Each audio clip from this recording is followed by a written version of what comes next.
welcome to the NK News podcast. I am your host, Jacko Zwetsloot, and today it is the morning of Friday, the 9th of September, 2022 in Seoul, which in North Korea is the National Foundation Day, and in Great Britain it is the first day of mourning for the loss of Queen Elizabeth II, who passed away while I was asleep last night.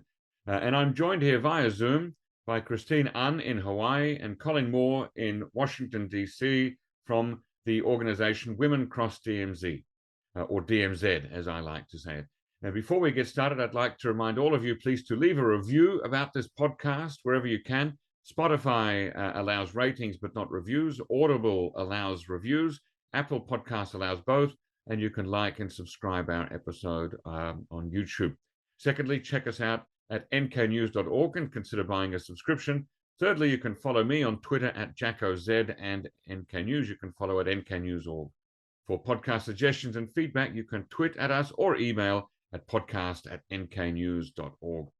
So my guests today are Christine Ahn, the Executive Director of Women Cross DMZ and Coordinator for Korea Peace Now, and Colleen Moore, the Advocacy Director of Women Cross DMZ. And you can find Christine Ahn on Twitter at Christine Ahn, one word. We'll put a link in the show notes. And Colleen Moore at the slightly more difficult and hard to pronounce CMOO11 and underbar. And Women Cross DMZ you can find at Women Cross DMZ, all one word. And Korea Peace Now is at Korea Peace Now. So that's lots of Twitter accounts to check out. Welcome on the show, ladies. Thanks for coming. Yeah, thanks for having me. So let's start with the simple stuff first. What is the goal of Women Cross DMZ? Yes, so the goal of Women Cross DMZ, we are working for the U.S. to remove barriers and begin the process to normalize relations with the DPRK. So that really translates into trying to work for a peace agreement between the U.S. and North Korea, as the Korean War has never formally ended. Right. Does your organization have a separate mission statement that summarizes all that in a pithy way? Yeah, I mean, I can talk a little bit, I'm not sure about a pithy way, but as far as what we do, it's really divided into three main buckets of education, advocacy, and organizing. So we're educating millions worldwide on the urgent need for peace in Korea, as well as the women's leadership in the peace process. Advocacy, which is really my lane. We're meeting with senior officials from the US, South Korea, North Korea, especially before the pandemic during the Trump administration, as well as doing congressional work calling for an end to the Korean War. And then finally, organizing. We're mobilizing people specifically in the US, but also across borders to press for peace, diplomacy, and women's inclusion in peace building. We've built up a grassroots network to advocate for peace in Korea. We had our most recent advocacy week that had almost 200 attendees from 24 states in the US and in every region of the country. So those are the three buckets that sum up how we're doing this. Okay, thank you. And what are the values and the worldview that underpin your goal and mission? Yeah, so Women Cross DMZ, we really see ourselves as intersectional feminist, as anti-militarist, anti-racist, and inclusive and diverse. So we're seeking to eliminate hierarchies between people, elevate the voices of those most vulnerable. We really want everyone to live in a world free from harm, threats of violence, and war. And we believe that militarism and war rob governments of the ability to provide housing, healthcare, so many other basic needs.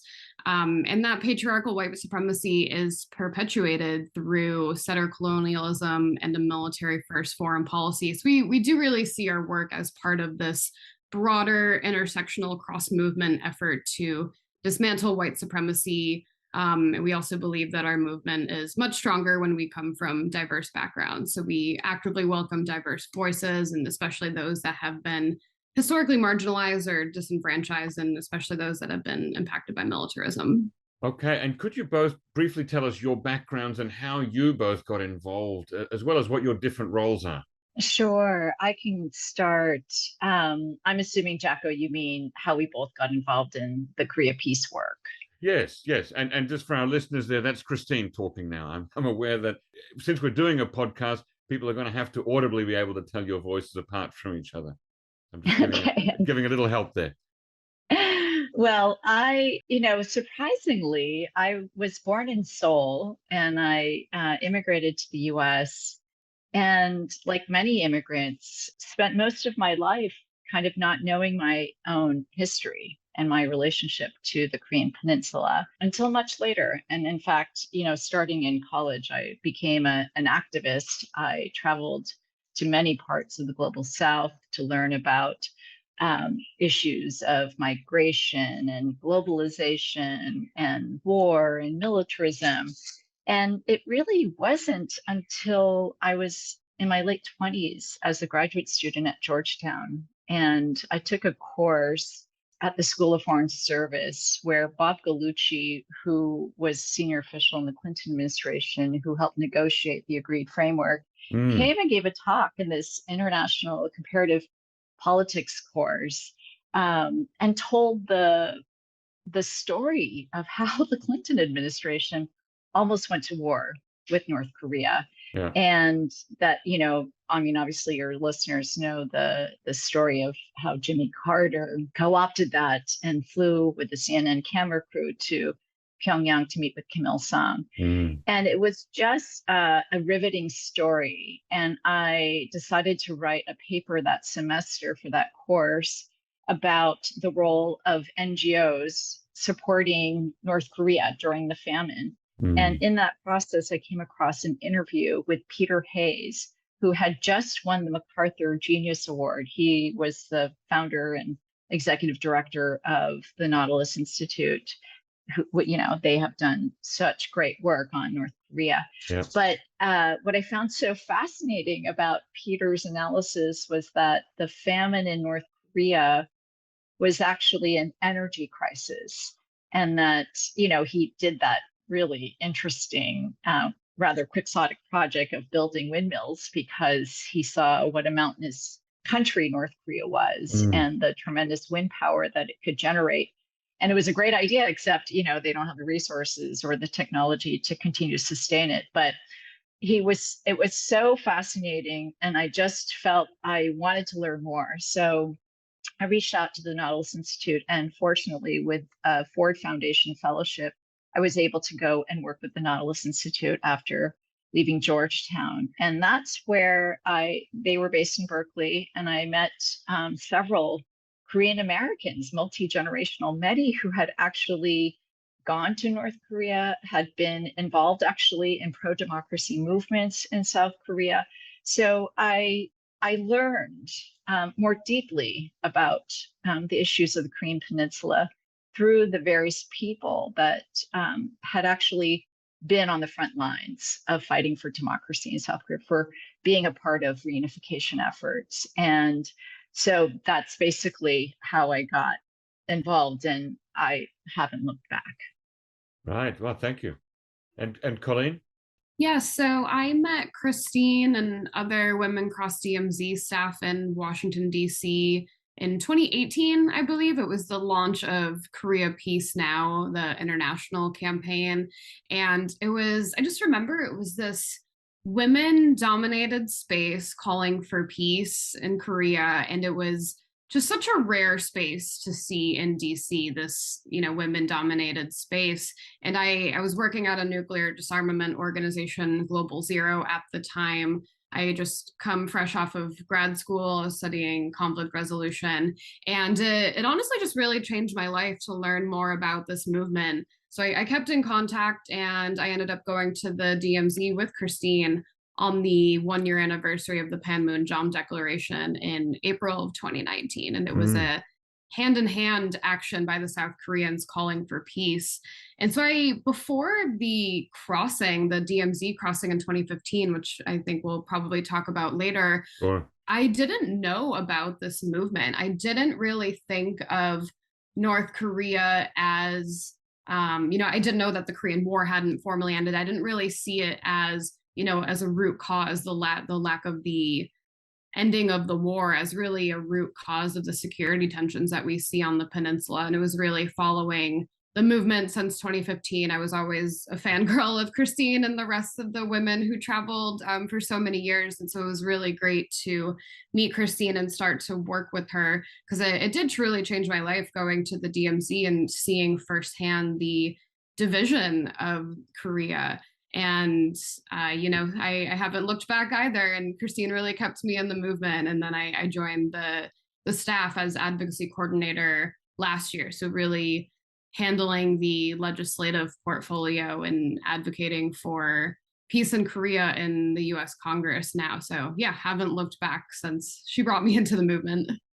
Yeah, tell us more about the role and the importance of advocacy directly to the government in Washington, D.C., and what's been able to be achieved so far.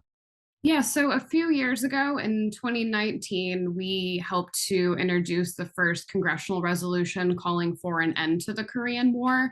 That was HRES 152, which was introduced by Representative Ro Khanna, and it ended up with 52 co-sponsors in the last Congress. And really following the success of that, this current Congress, we have worked with Representative Brad Sherman to introduce House Bill HR 3446, the Peace on the Korean Peninsula Act, which is a bit more robust than the previous House resolution. It calls for urgent diplomacy in support of a binding peace agreement to end the Korean War, as well as negotiations to establish liaison offices in Washington and Pyongyang, and a review of the travel restrictions on Americans traveling to North Korea. And we're at over 40 co-sponsors right now. So this has really been our main legislative vehicle for engaging with Congress on Korea peace in order to continue to change the political landscape and build the political space for a peace first, pro diplomacy policy toward North Korea. And what we're really aiming for is to simply have this issue on the political agenda.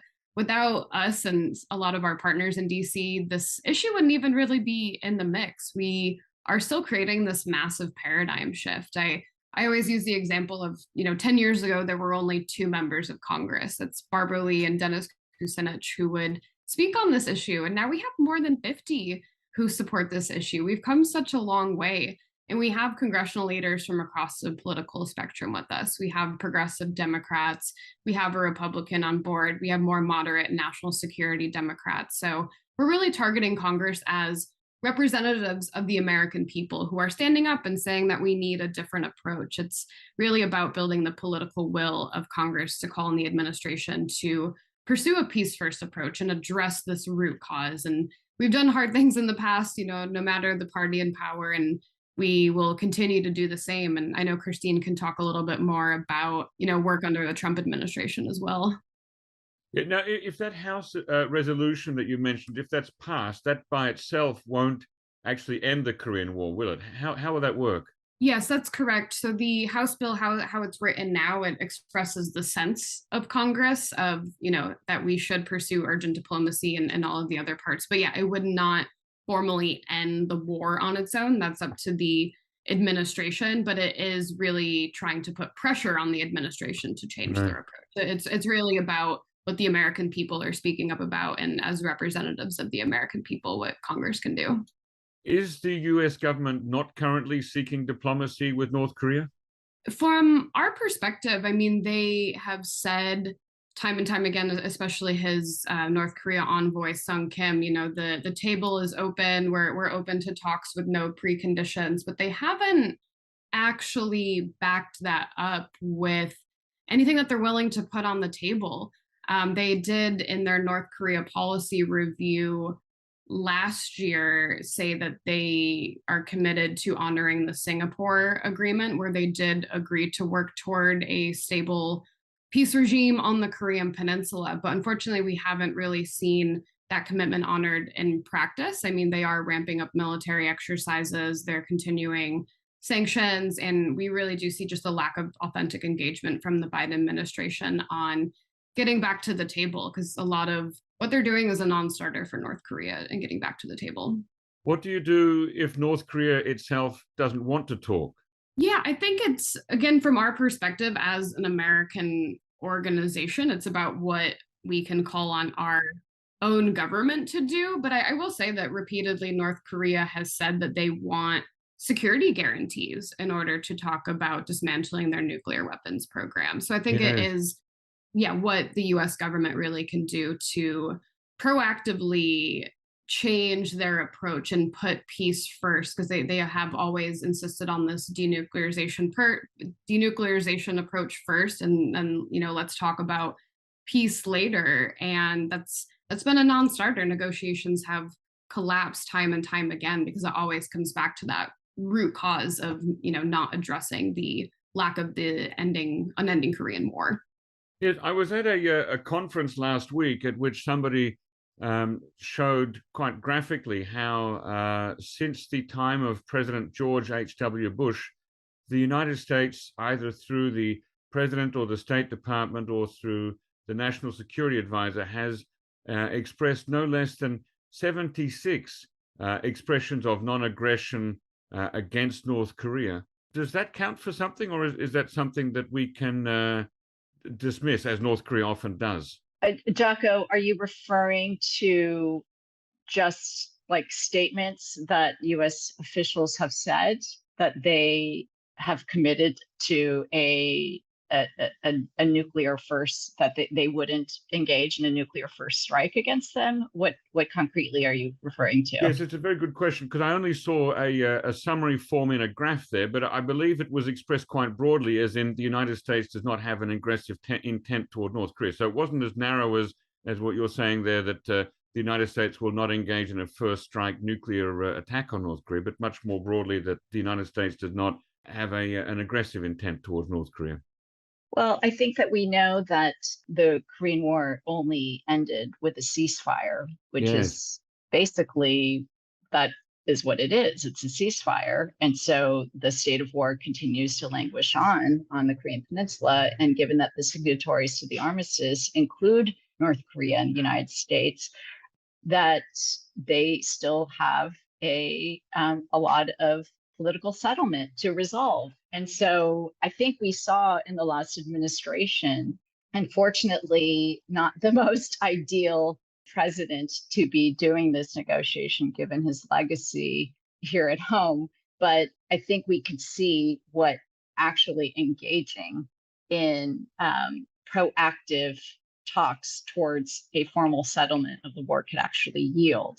And, I think that's the important work that we at Women Cross DMZ did during the Trump administration. I'm happy to share a few stories of, I know that was something you wanted to discuss with us about our engagement with the Trump administration, because here we are, a group of pretty progressive internationalist feminists engaging with the Trump administration. And ultimately, you end wars by talking. You don't end wars by continuing to sit apart without trying to understand the other side. And so during the Trump administration, as we know, the administration began with a very bellicose approach towards North Korea. We saw Trump calling for fire and fury, that he would totally destroy North Korea at the UN General Assembly.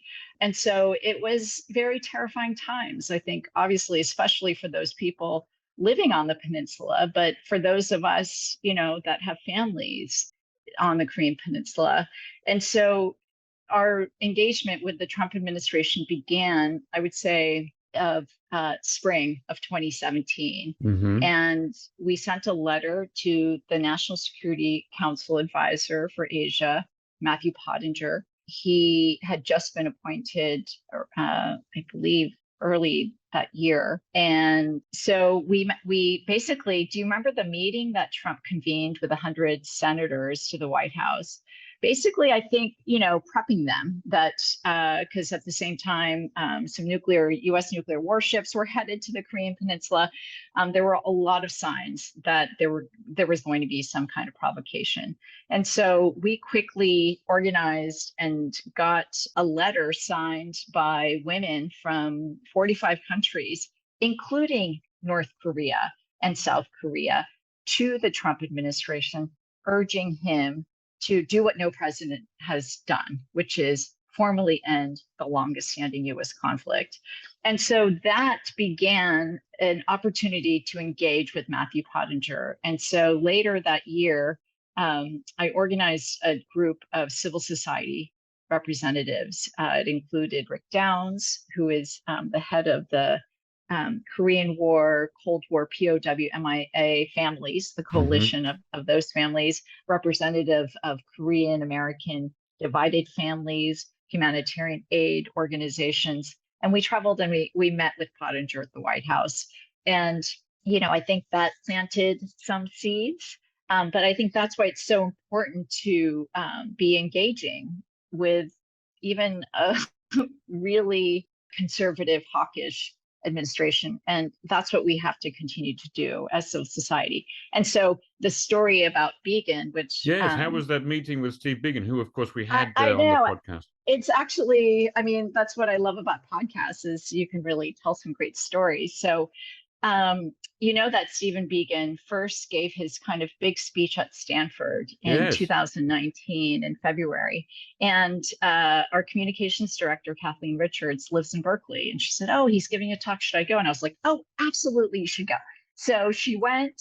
And after his speech, I guess he gave a very short window to journalists. And then so he answered a few. And then he said, "That's it." And people are obviously harassing him. And he was like, no, I already answered all my questions. So he started to walk away. And so Kathleen, who actually happened to be a former journalist before I convinced her to come and work at Women Cross DMZ to do our communications work, approached him and said, "Mr. Beacon, I'm not a journalist," although she was in her previous life. And she said, I represent Women Cross DMZ. We're a global movement of women. We're trying to mobilize for peace in Korea. We organized the historic 2015 crossing. He was interested. And so he said, "Well, why don't you walk me to the car?" And then she proceeded to tell him about us. And then he gave her his business card.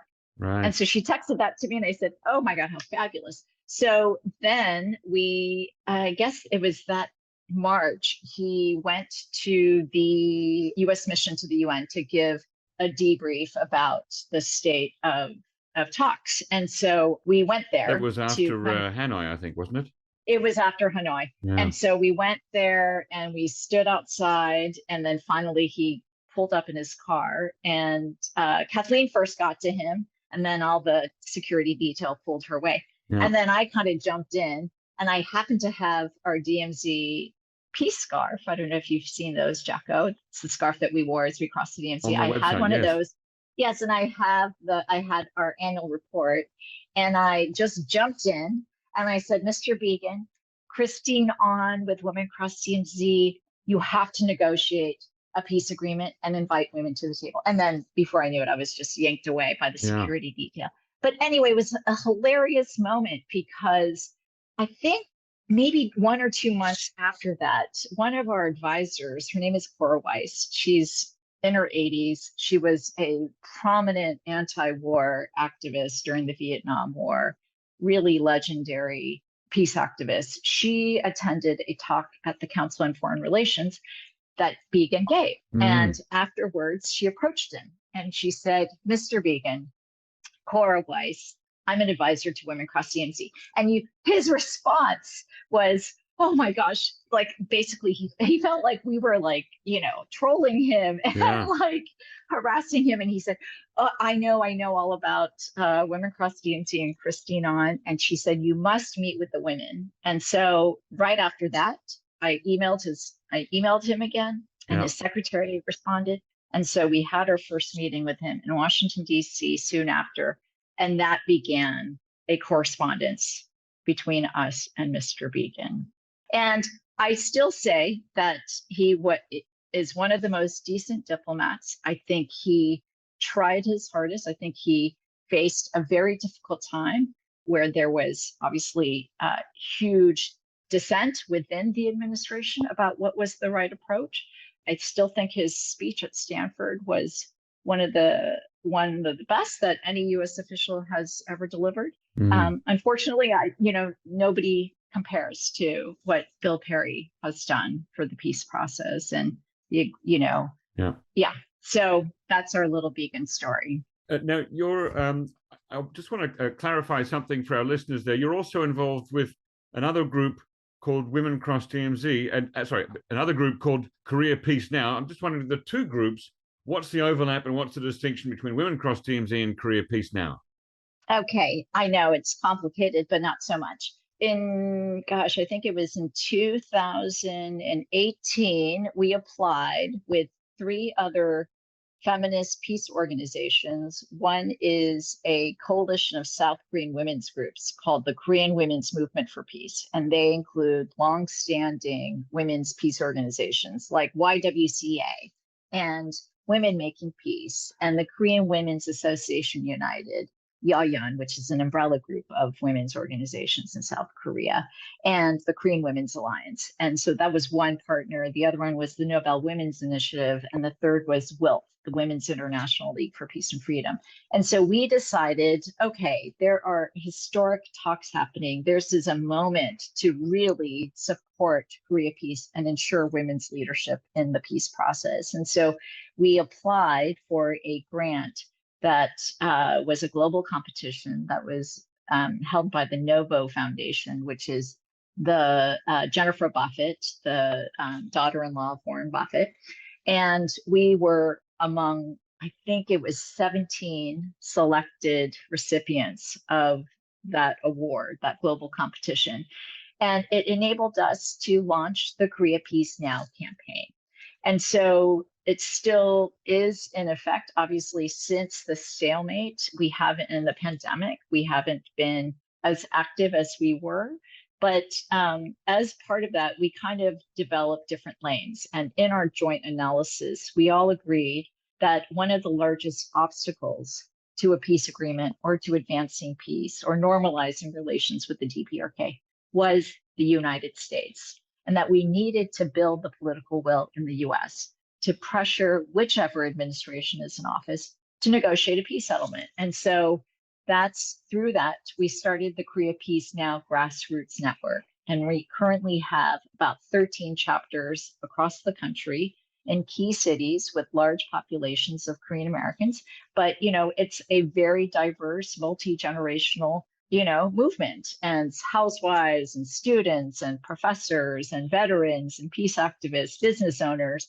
And so through that, that's the grassroots movement that works kind of in close coordination with our advocacy team led by Colleen to try to press for the political will for there to be a peace agreement. And so that's obviously the success of some of the work that we've been doing on HR 3446 is because we've been mobilizing a grassroots base to put pressure on Congress. Could you think of any historical precedents in terms of civil society groups taking actions of this nature to bring about peace or to end a war? Yeah, I don't know. Maybe Christine can talk about like your inspiration for the DMZ crossing, because I do think just the importance of this cross-cultural engagement and changing the narrative of, from all sides, and the importance of these transnational networks for cooperation. Just as a kind of story that I wanted to share of an example of what I saw in the Crossings documentary, which we can also talk about. It documented the 2015 crossing that Christine and Women Cross DMZ led. But just the example of Anne Wright, who is a former US Army colonel, I believe she was in the Army, meeting a North Korean general, and that was portrayed as a scene in this Crossings documentary. And it just really shows the importance of these cross-cultural engagements that's really not able to happen because of the travel ban right now and the ban on Americans traveling to North Korea. We can't have that people-to-people engagement right now. But yeah, Christine, I don't know if you were inspired by anything in the past to do this crossing. I know there were so many women involved in that crossing that came from conflict zones all over the world. Yeah, well, I mean, I don't know if you know, Jacko, the origins of the idea for the DMZ crossing, but I was working, I was working at the Global Fund for Women, which is in the US, probably in the world, the largest women's fund. They raise annually millions to support women's groups in 178 countries. And I was helping to lead an initiative called Women Dismantling Militarism. And we had brought together, it was to raise money to support women in conflict zones. And to kind of kick off that initiative, we had invited Abigail Disney, who is from the Disney family and now a prominent Emmy Award winning documentary filmmaker, to screen her film called Pray the Devil Back to Hell, which documented the extraordinary organizing of Liberian women crossing religious lines, Muslim, Christian women, to forge a peace in Liberia. And so we screened that film, and I remember going to sleep that night. And then in the middle of the night, I woke up and this is in real life, doing what most of us do when we can't sleep, is we turn on the computer. Yeah. And so I opened the computer, and on the homepage of the New York Times was an article about flooding that was taking place in the Imjin River, which, as you know, flows through the heart of the Korean Peninsula. And it was a piece by Chae Sang-hoon of the New York Times, and it was about how North Korea allegedly lifted the floodgates. This is, typhoon season, and without consulting South Korea. It was Lee Myung-bak at the time and Kim Jong-il as the leader, and the hotline had been cut off, and so basically North Korea lifted the floodgates, and many drowned, including a father and his son in the early morning who were fishing. And I just remember reading this story and just thinking, how devastating and ridiculous is this, that two men can't pick up the phone and let each other know, we have to lift the floodgates, or otherwise our farms will flood and we won't be able to continue to feed our people. And so I went back to sleep, and that's when I had this dream. And the dream was that I was wading in the river, and I was situated in the South, which I imagine is because I was born in South Korea. That's where my family lived. And we were waiting for people to come down the river. And at the crack of dawn, as the sun was starting to rise, a glow of light started to come down the river. And all of a sudden, that light morphed into this beautiful scene of families, elderly, all the images we've seen of family reunions, just embracing. And it was so moving. But somehow, I don't know if it's because I am from the diaspora, that I wanted to continue going up the river. And I did. And that's when I came to the source of the light, which was a circle of women. And they were stirring something in a big black pot. And whatever they stirred, they poured into little vessels that then flowed down the river and became the light. And that's when I woke up, and I said to my then husband, oh my God, I know who will end the war. Women will end the war. And of course, he looked at me like I was absolutely nuts. And I think I was that must have been in 2009. And I really pondered that question. And then soon after, I got a fellowship at the University of Michigan, where I was able to do some oral history interviews with South Korean women who have been engaging with North Korean women. As we know, during the Sunshine Policy years, there was a lot of inter-Korean engagement. And the first meeting of North and South Korean women took place in 1991. And it was organized actually by a member of the Japanese Diet who had ties. She was from the Communist Party in Japan and had some ties to North Korean women.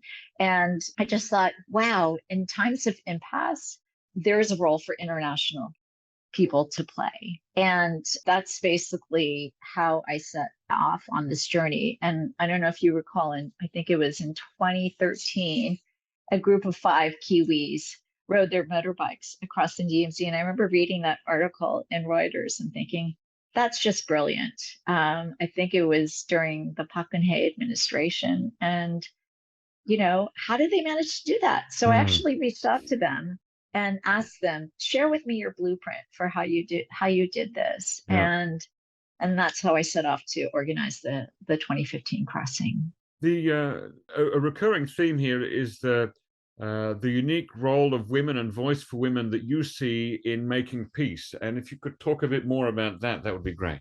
Yeah, I mean, I think it's pretty well documented now, and especially, with the passage of UN Security Council Resolution 1325 on the role of women and peace and security. It's been well documented now that in peace processes, when women and civil society are included, it actually leads to an agreement, and one that lasts, I think, 15 years or more. So that's important precedence. But, I think the role, it's not like if we look at the Korea peace process, women have rarely been involved. In fact, there's probably been more North Korean women, right? We have Madam Choi Son-hee. But in South Korea, we had Prime Minister Kang Kyung-hwa, who was also part of that peace process in 2018 and 19. But I Foreign think, Minister Kang, you mean? yes, thank you. And so, it's not really a thing that happens where women are really invited to the peace process. And so I think the case that is more relevant to us and Women Cross DMZ is a Georgetown University study that came out, I think, in 2021 that looked at, from a period of 30 years, the role that actually women's peace organizations and activists played through their activism, through their direct action, through their education, their organizing, their advocacy work, to create the political will for there to be a peace agreement. And so I think that's the work that we are doing at Women Cross DMZ. And, Joe Cirincione, who used to be the head of the Plowshares Fund, I remember distinctly at one of the calls after Panmunjom, they would organize these DC advocacy calls with various organizations, nuclear disarmament groups. And I remember, it was after the Panmunjom summit, and I remember asking, this community, which, I viewed as a peace community, pro-peace, pro-diplomacy. Okay, so now that the Panmunjom Agreement says that we need to have a formal settlement of the Korean War, replace the armistice. Isn't it time for a peace agreement? Should we be advocating for it? And I mean, it was just really interesting to see the kind of like silence on the call. And, I think that's when Joe really understood that we need to have peace before we're going to see the denuclearization of the Korean Peninsula. And so I think that has been an important, and that's what he himself has been quoted as saying, is Women Cross DMZ has put forth the important understanding that to get to denuclearization, we need to get to peace first. And so I think that's the role that we have been playing. And, frankly, I think we're in a really innovative model of a civil society group that is, largely a lot of Korean American, our constituency, our base is Korean American, and a lot of our leadership is Korean American, is of diasporic communities in the United States that are truth tellers, that know the real history of the Korean War, and playing a role to kind of improve democracy and strengthen it, and strengthen and change US foreign policy so that we don't have a United States that is perennially and endlessly at war around the world. What are some common ways that people misunderstand Women Cross DMZ and the work that you do? I think that we are seen as kind of like fringe activists, and we are certainly out of the box. Like Christine said, we definitely have a very innovative model. We're trying something new. We're a feminist grassroots organization, which is pretty rare in the discourse about North Korea in the US, I think. And so we're not always taken seriously by experts in the North Korea space, but we do have mainstream validators on our side. And I think that's a big misunderstanding about our movement. We have former President Jimmy Carter, we have former Secretary of Defense Bill Perry, veterans organizations, so many that are on our side who support our approach. We work with so many think tanks in DC as well that are aligned with us. And I know Christine mentioned us working with Rick Downs with the Coalition of POW MIA Families. They are very supportive of our approach because they really see their mission, and which their mission is recovery missions in North Korea to get, the return of remains of U.S. service members. They really see normalizing relations and ending this war as a way to further their mission as well.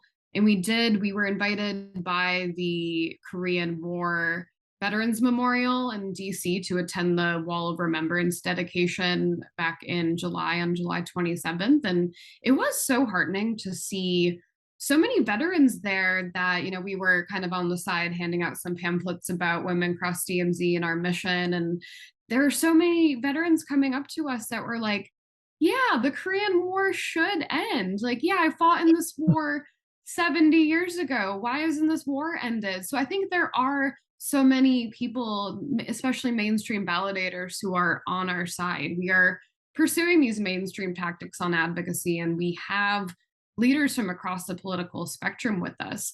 And it's really because we are advocating for a sustainable solution, that we can't continue to try the same tactics over and over again and hope they work. I think we are asked a lot about why we don't criticize North Korea more. But as I mentioned earlier in the episode, we're an American organization who can influence the US government. We can't necessarily influence the North Korean government. And we need to acknowledge the US role in the division of Korea and the unending Korean War, and how they can play a proactive role. So I think we're red baited a lot. We're accused of being pro-communist, pro-North Korea, and we're really just advocating for a new chapter in this book on Korean history, and trying something new and trying to get away from these failed approaches. I want to return to that later on, but would you say that you're sympathetic to the government of North Korea? No, I would say we were sympathetic to the North Korean people. And that, even in addition to all the various civil society and former leaders, this is, we're not the only ones that are calling for a peace settlement. We saw the previous South Korean administration of Moon Jae-in and his whole government, using the full resources of that government to negotiate a formal settlement and replacing the armistice. And so I think that somehow the way that the narrative is shaped in the West and by corporate media and, the kind of North Korea watcher community is, I think, in many ways like a reflection of the military industrial complex that continues to benefit and profit from this endless war. And it really, it's long overdue, 70 years of a war that has continued to divide the Korean people. I often get this thing that we're so radical. Well, what is more radical?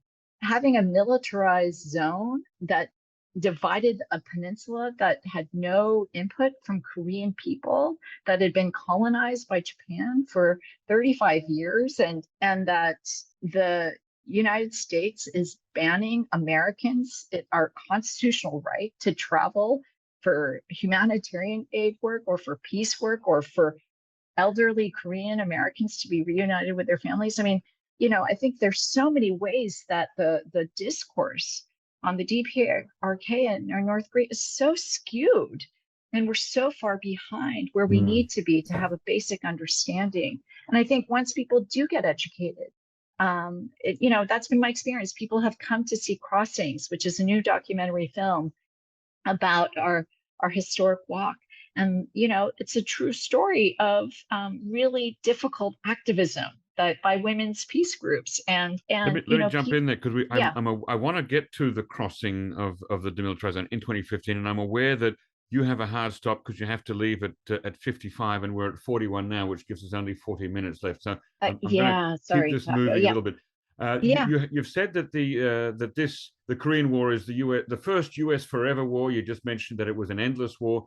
And I wonder whether this is fair, given that all-out fighting hasn't taken place on the Korean Peninsula since 1953, and there is this unique armistice structure that exists to keep the peace and has successfully done so for a long time. Yeah, so as you mentioned, it was merely suspended by an armistice agreement, and that was never meant to be permanent. In the armistice agreement, it was supposed to be fully resolved with the peace agreement and normalized relations, which did not happen. South Korean dictator at the time, Syngman Rhee, opposed the peace talks. South Korea didn't end up signing that armistice agreement. But I think even looking at some of the events right after of, like I said, the armistice agreement called for negotiations to turn that into a peaceful resolution just a few months after, and it failed with the Geneva Conference in 1954, with the U.S. refusing to talk about a Korean peace treaty. And the U.S. also abrogated part of that agreement by deploying nuclear armed missiles to South Korea. And it's a forever war because, while it no longer consists of active fighting, you see that the hostilities between the two parties have remained high. The unresolved state of the war is the root cause of tensions and hostilities between the two parties, and it's resulted in the extreme militarization of the peninsula. So there's no negotiated settlement right now to prevent a resumption of active hostilities. And for decades, multiple administrations have tried to put denuclearization at the beginning of their process to force North Korea to give up its nuclear weapons through pressure, isolation, sanctions, and it's only exacerbated the situation. And North Korea seeks, through its development of nuclear weapons, international recognition and economic aid, as well as security. So U.S. approaches to denuclearization have to focus on the dismantlement of their nuclear program without a sense of insecurity. So it is really unrealistic to think North Korea will dismantle its nuclear weapons. And we see that a peace agreement, but even just beyond a piece of paper, of working toward a peace regime, is the most effective, most realistic method for resolving this. I mean, with negotiations between the US and North Korea, you can trace back collapse of negotiations to this unending state of war. I mean, there were a few times during the six-party talks under the Bush administration where they were close to reaching some kind of agreement. They had a little bit of a step-by-step process outlined, and the first part of it was, the North Koreans would declare what weapons they had in their arsenal. And it came back to, we're in a state of war with you guys. You're an enemy state. We can't just simply share with you what is in our nuclear arsenal. So you can really trace this back to this forever war. And we really do see this as the root cause and the extreme militarization of both South Korea and North Korea. And, the US justifying its massive military budget as one of its adversaries with North Korea. So we do really see how it affects geopolitical tensions still to this day. Do you think there are forces or actors that actively want to keep Korea divided, or is this an unintentional byproduct? I think that, a lot of US thinking on North Korea relies on like guesswork and paranoia, a little bit of like what Christine was talking about. The uncertainty and the lack of clear communication channels really makes it's a bad, state of play for two nuclear armed states that are still technically at war. So we do see this, like I said, unresolved Korean War has only ever allowed mistrust and antagonism between the two countries, which is why we need this new approach. So we do see that US policy has favored isolation and sanctions and military pressure, and it is causing undue harm to everyday North Koreans. I mean, especially looking at the impact of sanctions, especially the sectoral sanctions on women-dominated industries in North Korea. And it's the US in the past has impeded inter-Korean reconciliation and cooperation. They've blocked joint Korean economic projects. They've halted an inter-Korean train project. So this absence of a diplomatic relationship has only made us very much ill-equipped to verify a lot of like reports that come out of the country. Like there's an example of, everybody in the US talking about the rumors that Kim Jong Un was dead. We need to focus on other things. We need to attempt to deal with North Korea as they are, instead of holding on to this fantasy of who we think they are and that they're going to collapse or surrender. It's just continues to be this tit for tat, very dangerous cycle unless we really get out of this. And to your question of like, are we sympathetic to the North Korean government? Like, no, absolutely not. But in negotiations, you do have to see where they're coming from in order to get toward a solution.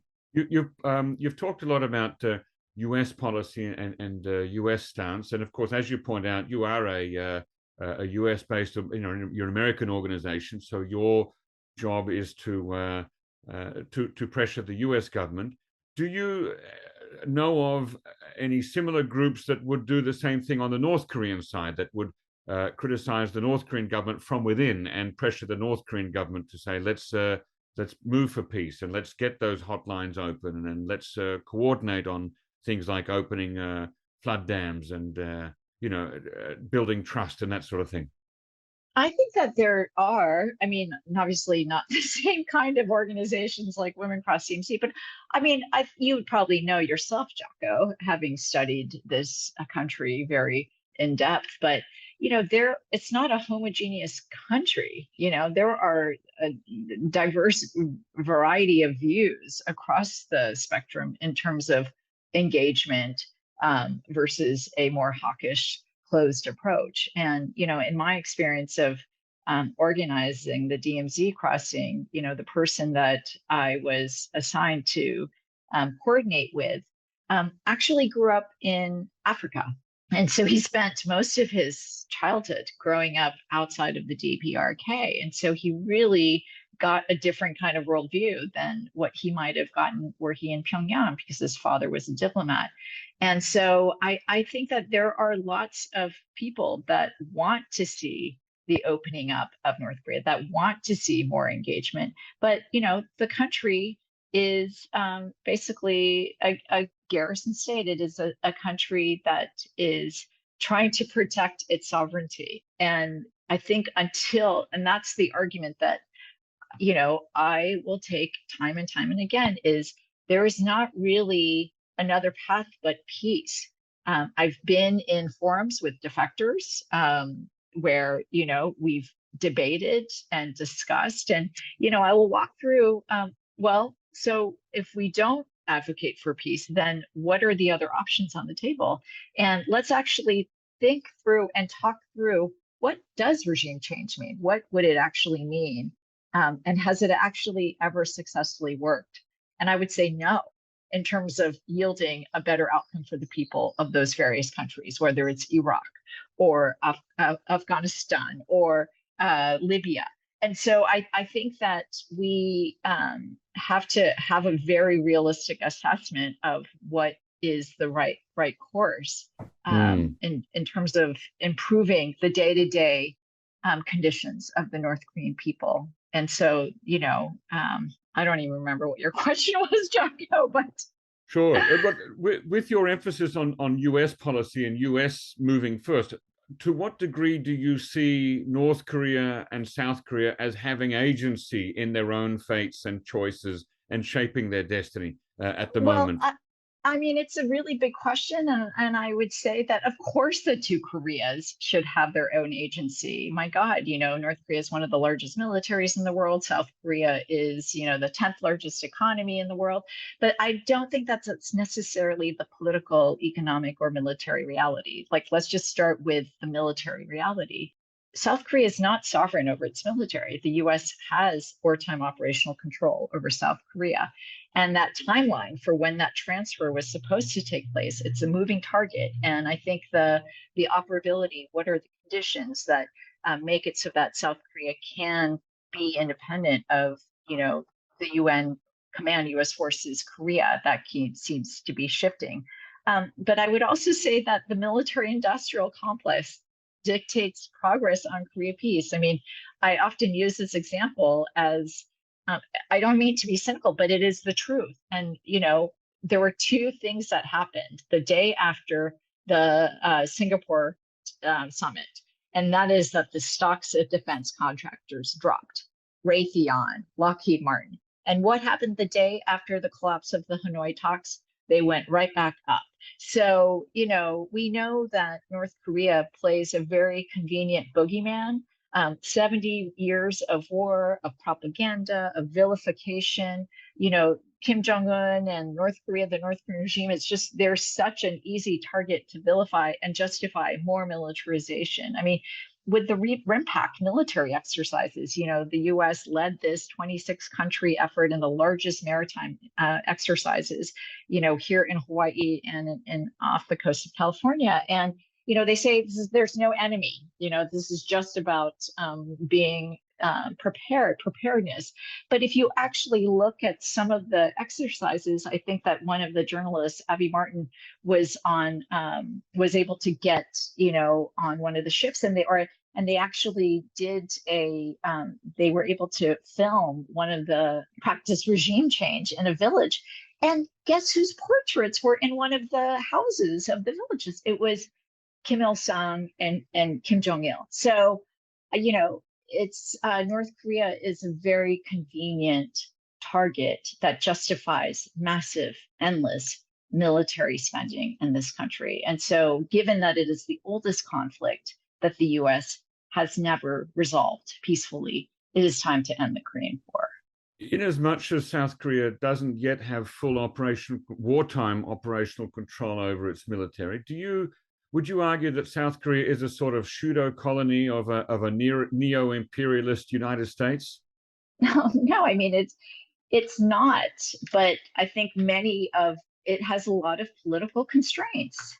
I mean, you know, let's think about what happened in the aftermath of the Singapore summit. What was the first thing that happened? Okay, so Trump said, it wasn't in the declaration, but Trump said in the press conference, oh, we're going to stop these war drills or war games.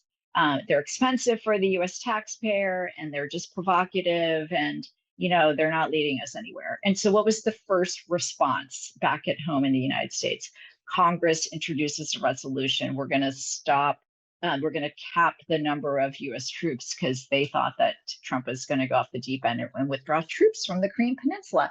It's too much tied to the US political system that depends on perpetual war to maintain its economic military posture.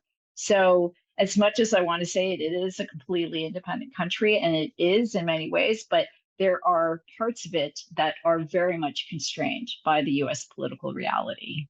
Now, there's so much more that I want to ask you, but I'm aware that you have to go now. So I'd like to invite both of you on again in a couple of months' time to keep talking more and to tell us the full story about your actual experience in 2015 of walking through from North Korea to South Korea. Well, Jacko, the good news is that you can see it when Crossings is screened in Seoul in October. So it's, I think the filmmaker Deanne Borchelin does a fabulous job capturing all the complexities, the hardships, the insights, the revelations that even the international delegation had while being in North Korea and also being in South Korea.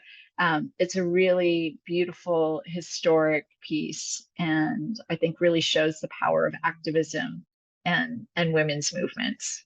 Well, that does sound great. I look forward to seeing that. Again, I feel regretful that we weren't able to get through everything today, but I do invite you to come back on again in a few months. Would you do that? Yes, thanks, Jacko, for the invitation. It's great to have you on finally. I know it's something that we've been trying to organize that the last time you were in Seoul unsuccessfully, so I'm glad that you were able to do it now via Zoom. Thank you once again, Christine Ahn and Colleen Moore, for coming on the show. We'll put your Twitter links and a link to the website as well in the show notes of this episode. Ladies and gentlemen, that ends it for today. Unfortunately, our guests have to go, but if you have enjoyed this episode, please do come back and check us out again next week. If you already have an NK News subscription, take a look at our NK Pro platform, which offers unparalleled services specifically catered to the needs of professionals who monitor developments on the Korean Peninsula. You can inquire about access and a free trial membership by sending an email to membership@nknews.org today. Also, if you have feedback, questions, or guest recommendations, please send them to podcast@nknews.org. Our thanks, as always, go to Arius Dare and Brian Betts for facilitating this episode, and to Gabby Magnuson, our post-recording producer genius. Thanks very much, and listen again next time.